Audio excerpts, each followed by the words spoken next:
دفتر ریاست جمهوری تاجیکستان میگوید پرزیدنت کشور امامعلی رحمان دستور داد که نرخ استفاده از اینترنت و گفتگوهای تلفنی به حالت پیشین آورده شود و آنهایی که در بالا بردن آن دست دارند جزا گیرند. عبدالفتاح شریفزاده روز 23 اپریل در صحبت با رادیو آزادی گفت در جلسه اخیر پرزیدنت کشور گفته است که از ناراضگی مردم آگاه گشته است و امر داده است که قیمت استفاده از اینترنت به حالت پیشین آورده شود. به قول عبدالفتاح شریفزاده رئیس جمهور از این قرار آگاهی نداشته است. بعد از صحبت با رادیوی آزادی دفتر مطبوعات ریاست جمهوری تاجیکستان با نشر یک بیانیه کوتاه در وبسایتش نوشت امروز با دستور امامعلی رحمان نرخ استفاده اینترنت و ارزش ترافه‌های شرکت‌های موبیلی به حالت اوله برگردانیده شد.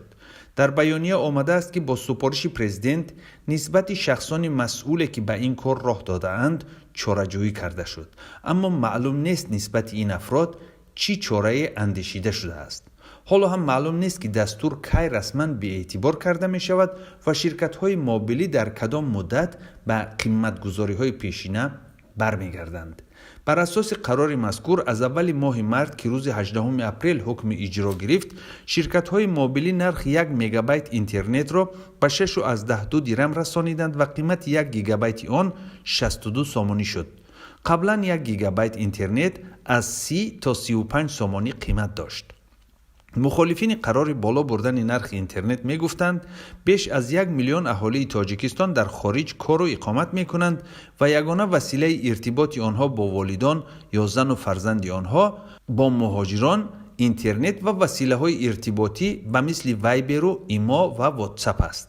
لغو قرار خدمات ضد انحصاری تاجیکستان که کمیته انداز از آن هم سخت طرفداری کرده است، یک حرکت نادر رئیس جمهور به حساب می رود، زیرا بسیار کم شده است که بعد انتقاد زیاد و اعتراض در شبکه‌های اجتماعی سندی در کشور را به اعتبار کنند.